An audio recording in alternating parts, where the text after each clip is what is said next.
Bom dia, boa tarde, boa noite, boa madrugada, boa qualquer hora. Essa daqui é uma conversa ao pé do rádio. Eu iria fazê-la de qualquer forma, mas continuo sem internet. Usando apenas os dados, terei que apelar para esse subterfúgio. Então, eu já iria fazer mesmo uma conversa ao pé do rádio, mas adiantou meus fatos. Então, gente, vamos ao papo do dia. Essa conversa ao pé do rádio hoje é uma síntese do que nós vamos ter durante a semana. Inclusive, amanhã teremos Felipe Quintas e professor Lourenço Carrasco com algo assim sensacional. Uma live imperdível. Nós vamos dar umas pinceladas aqui na segunda parte do programa qual o teor dessa live de amanhã.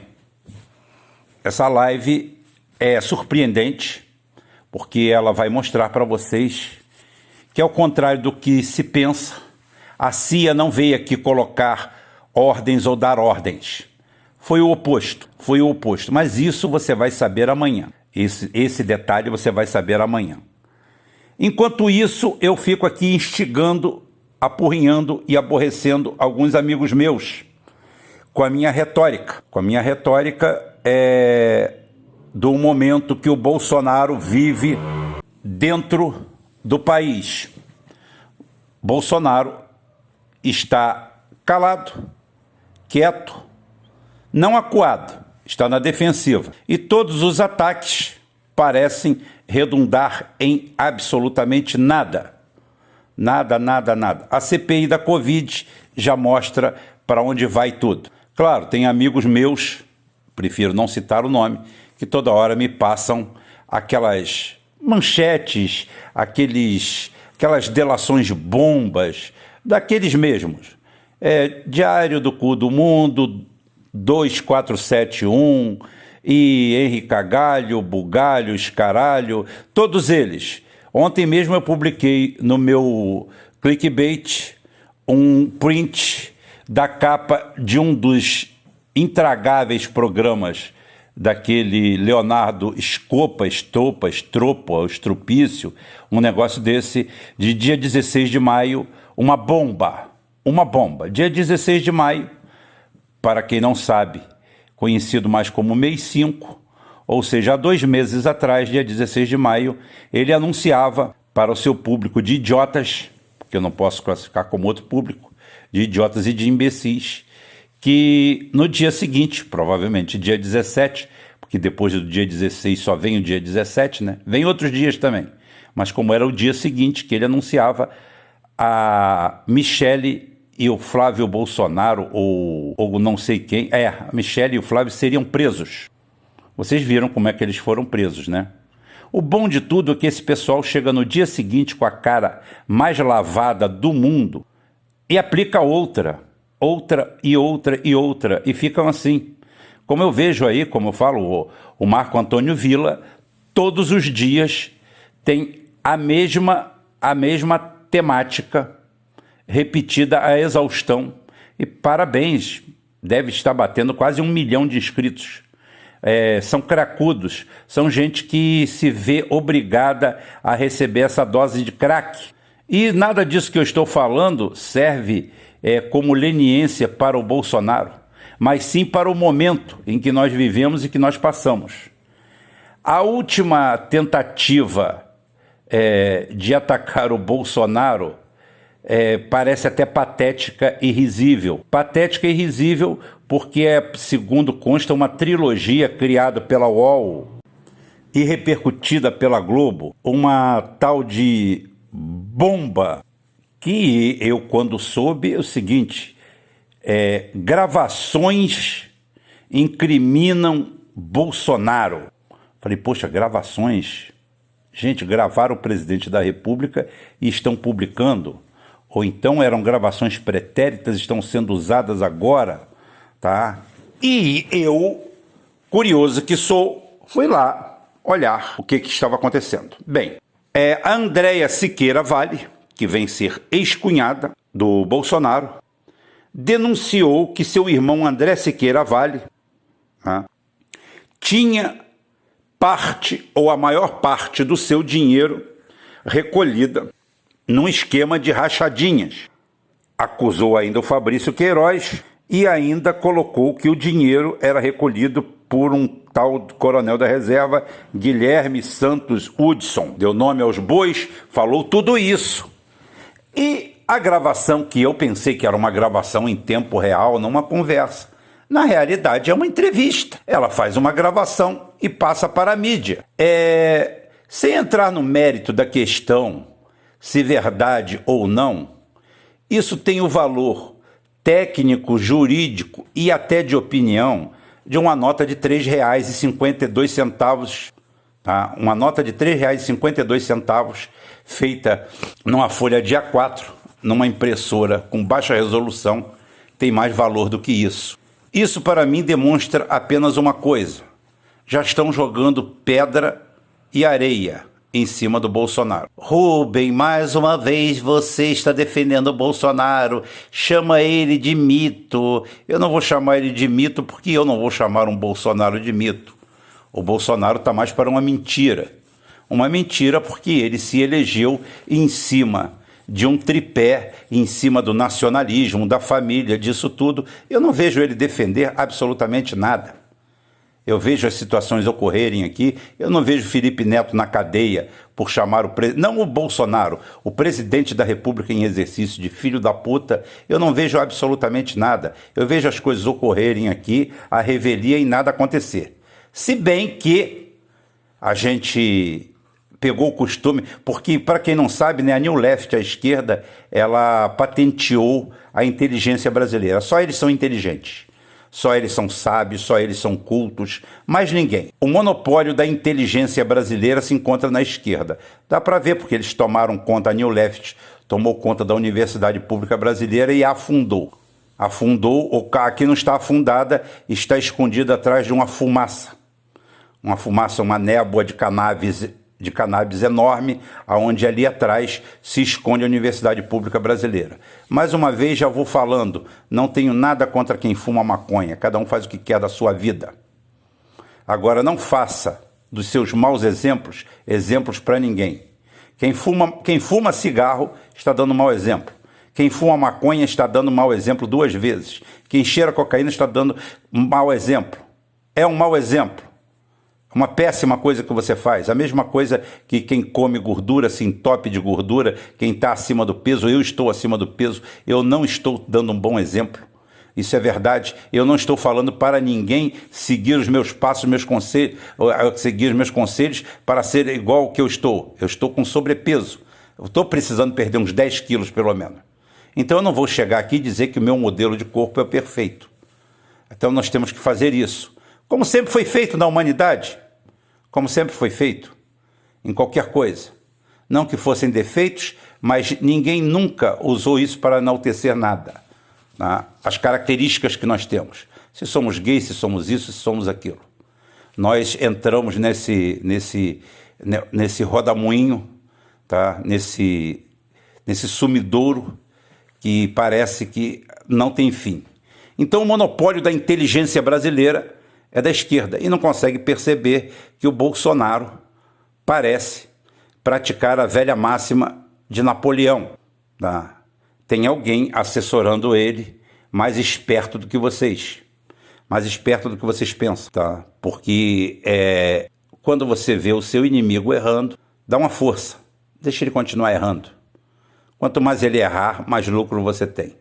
O Bolsonaro pratica isso com maestria, porque a esquerda faz de tudo.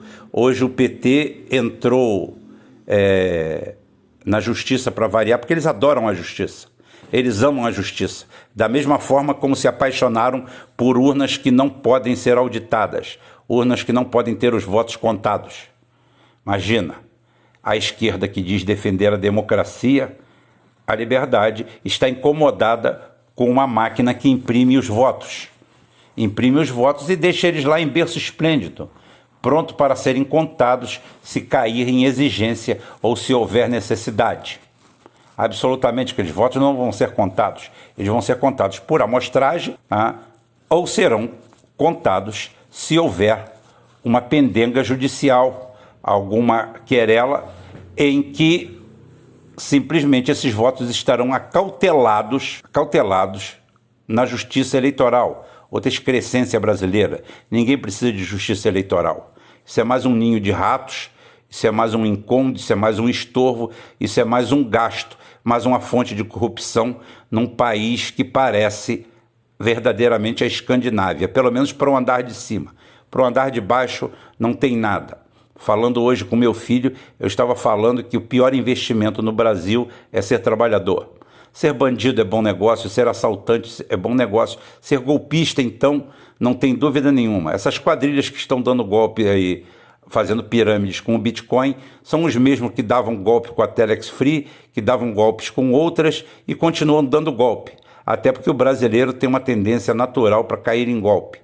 Vi hoje uma do Uber que foi sensacional. Um sujeito sem eira nem beira, se apresentando para os outros através do Facebook ou de redes sociais, tirando 30, 40 mil de cada um, que foi lá investir num cara que não tem garantia nenhuma. O cara tem que ser louco demais, doente demais para cair nisso. E aqui no Brasil, principalmente no estado do Rio, se proliferam em todos os municípios do estado as pirâmides, todas elas usando Bitcoin como pano de fundo. Bitcoin em si já é uma atividade para lá de criminosa, uma moeda que não existe, usada simplesmente para o narcotráfico e para outras atividades ilegais. Haja vista que houve um cyberataque no final de semana no mundo, talvez vocês não ficaram sabendo, tá? A Coop, uma grande rede, talvez a maior rede de supermercados da Suécia, foi alvo desses ataques e ficou com suas lojas fechadas durante o final de semana inteiro. Adivinha para você, adivinha como é que os cyberterroristas recebem o resgate dos seus cyberataques? Acertou quem falou: criptomoedas, bitcoins e outras, porque são irrastreáveis, é dinheiro de bandido, é dinheiro do crime e só tem um fim: acabar, até destruir com a economia de alguns países e de alguma coisa. El Salvador está aceitando. El Salvador é bandoleiro, tá? Gosto do presidente de lá, tem atitude, tem que fazer alguma coisa naquele micro país, talvez o segundo país mais pobre das Américas, talvez o Haiti ou outra, qualquer ilha pequena, mas dos países continentais é o mais pobre de todos. Então, como o dinheiro deles vem todo dos Estados Unidos, com um possível embargo americano por não gostar de suas posições, eles abriram para o Bitcoin, abrem para qualquer coisa. Se você está no inferno, chama o diabo para dançar. Então, isso daí não se aplica para eles, se aplica para os outros. Economias como a nossa deveriam banir o Bitcoin, porque isso daí é um câncer. Câncer pior são essas coisas, essas pirâmides que proliferam por todas as esquinas, e isso não dá em nada. Passei hoje na minha cidade, perto de uma padaria, que é a padaria dos 71, é a padaria dos velhacos, onde junta todo dia e ficam o dia inteiro 30, 40 carros parados, ou 20, pelo menos, ficam ali o dia inteiro, parece um arapuca. Ali ninguém trabalha, ali ninguém tem emprego formal, ali ninguém faz nada. Ali todo mundo é bandoleiro. Eu acredito que essas padarias proliferam pelo Brasil inteiro. Em todo lugar existe o chamado Juninho Riqueza. Juninho Riqueza é aquele cara que matou aquele jogador Daniel lá. Era um cara que andava na rua, era respeitado, metido a rico, a milionário, andando com carro importado, com moto importada, com tudo. A moto era roubada de traficante, o carro não tinha documento, tudo isso aí vive uma vida artificial. O Brasil é lotado de Juninho Riqueza porque falta cadeia para essa turma. Aí o Ciro Gomes ainda diz que tem muita gente presa no Brasil. Tem muito pouca gente presa no Brasil. O que falta no Brasil é dar uma enxada para cada preso e botar ele para produzir. A lei não permite, mude-se a lei. Se muda a lei para foder o trabalhador, por que não vai mudar a lei para botar um vagabundo para trabalhar? Trabalhos forçados. Trabalhos forçados. Nós temos tanta ferrovia, tanto leito de ferrovia para fazer aí. Pá, picareta, imagina, 8 horas por dia de trabalho para recuperar o espírito, a alma. Saber que dar golpe nos outros não é um bom negócio. Passar a perna nos outros, mas aqui é. O crime compensa. E assim eu vou para a parte final que tem tudo a ver com a parte de amanhã. América em transe.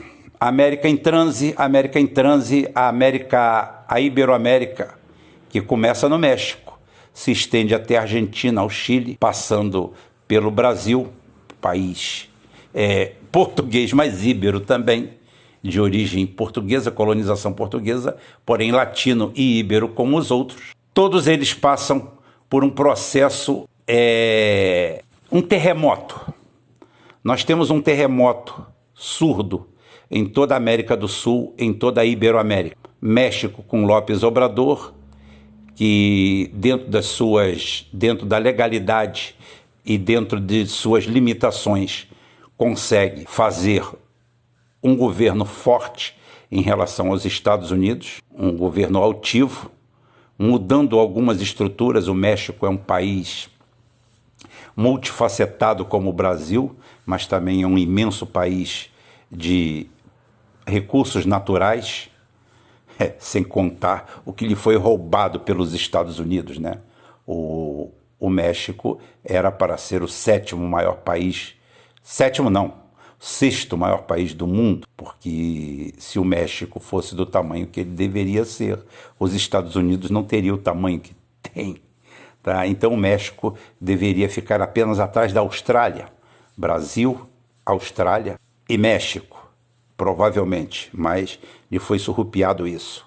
Mas por aí a gente passa pela América Central, alguns países nem tão importantes, mas alguns enclaves, ossos duros de roer, como a Nicarágua, e depois nós viemos para o osso na garganta dos Estados Unidos, que é a Venezuela, o Peru, num processo de total instabilidade e incerteza, o Equador totalmente dividido, multifacetado, a Bolívia com a volta do Evo Morales e do seu grupo, o Chile em batalhas eternas internas, a máscara de Suíça sul-americana caiu, o país mais europeu da América do Sul, claro, excetuando-se o Uruguai, né? O Uruguai sempre foi considerado uma ilha de tranquilidade naquilo tudo, mas mais pelo tamanho e por ser usado tanto por Argentina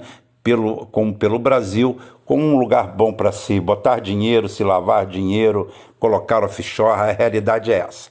O Uruguai é um enclave ali, é meio brasileiro, meio argentino, mas espalhando a situação. Colômbia, um caldeirão. Bolívia, um momento de reação.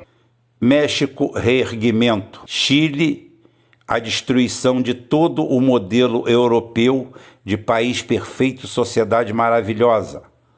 A Argentina, um processo de convulsão interna, economia rastejando, a população à deriva, uma situação incerta, aonde incompetência da New Left é substituída pela ladroagem explícita de uma direita que consegue ser pior do que a brasileira, se revezando no poder, e o país cada vez afunda mais.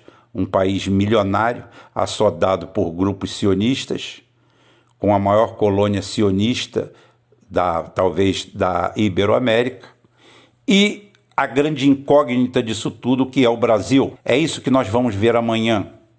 Eu não vou adiantar tudo aqui, mas o Brasil está sendo alvo de uma guerra oculta, uma guerra geopolítica que tem muito mais a ver com o mapa geopolítico mundial, o novo desenho do planeta, do que efetivamente o voto impresso, o voto não impresso. Por isso que o voto não impresso é tão importante agora, porque a Oracle, um braço da CIA, fachada de coisa legal, tenta manter o domínio e a hegemonia das eleições brasileiras, aonde você ir na urna votar é uma mera formalidade, porque o voto é da Oracle, o voto é deles, porque o sistema é lacrado, é fechado e você não tem acesso a ele. O seu voto é inauditável. E por incrível que pareça, a tal da esquerda brasileira, o que representa o segmento da esquerda brasileira, simplesmente execra isso aí, prefere o obscurantismo. Dizem que defendem as luzes, a ciência, no caso das vacinas. E ao mesmo tempo, de forma anacrônica, tosca e sem sentido, defendem o obscurantismo total no processo eleitoral. Chamam o Bolsonaro de golpista, quando golpista, no caso, são eles. Quem tenta esconder o resultado real de uma urna atrás de algoritmos, atrás de números, atrás de linguagem cifrada de informática, não tem nenhum compromisso com a verdade nem com a democracia. Isso se aplica claramente, de forma transparente, no caso brasileiro. O conjunto de partidos de centro e de alegada esquerda se reúnem para derrubar isso. E, pasmem, capitaneados por o presidente do TSE, a autoridade máxima do TSE, que é um ministro do Supremo Tribunal Federal que acumula essa função, ferindo a Constituição Federal no seu artigo 95, como já falei, parágrafo único, inciso 3º, que é vedada a participação político-partidária a qualquer membro do judiciário brasileiro. Ainda tem a lei orgânica do STF lá, que ele é enquadrado em outro item aqui, que eu não me recordo aqui de cabeça, porque estou fazendo isto aqui a capela, tá? Então, não me recordo. Esse sujeito vem a público fazer campanha política, fazer campanha pública contra o voto auditável, quando ele, na figura de magistrado, a ele não caberia nenhum tipo de opinião. A neutralidade que a gente tenta pregar aqui quando a gente fala de Lula, de Ciro, de Bolsonaro. De Bolsonaro nós vamos falar muito mais, porque Bolsonaro tem um protagonismo a mais no momento. Ele é o presidente em exercício do Brasil. Queira você, goste você ou não, ou você tem ataque de pelanca ou faniquito. Então o programa de amanhã, dando um ponto parágrafo nessa situação toda, o programa de amanhã promete e vai ser uma luz em cima de tudo isso. A CIA não veio aqui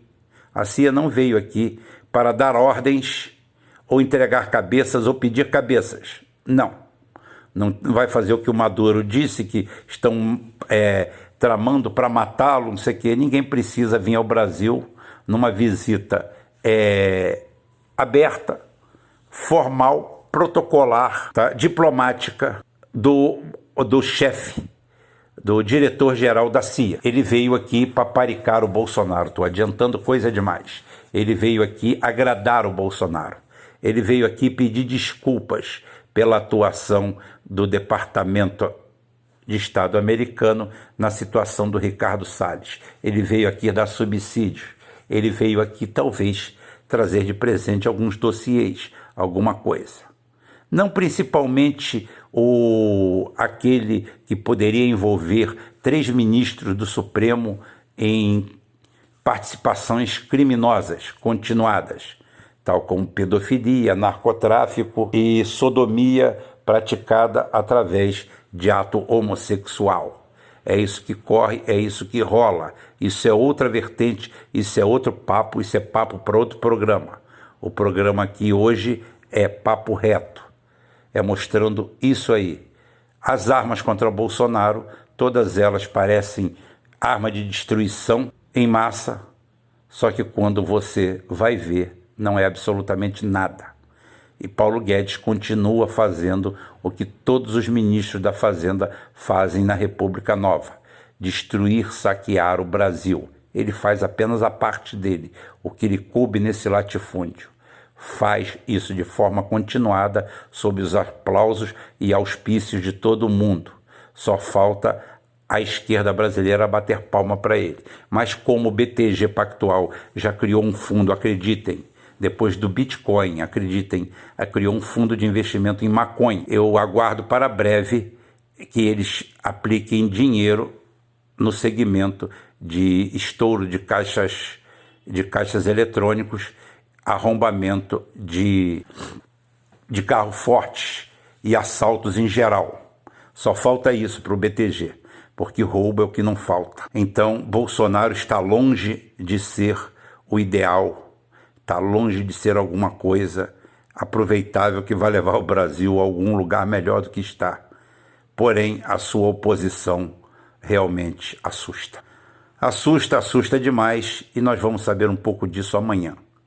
Eu, Felipe Quintas, e professor Carrasco, vamos efetivamente botar isso em pratos limpos. Eu conto com vocês amanhã, e por hoje fica essa conversa do rádio por aqui. Fui!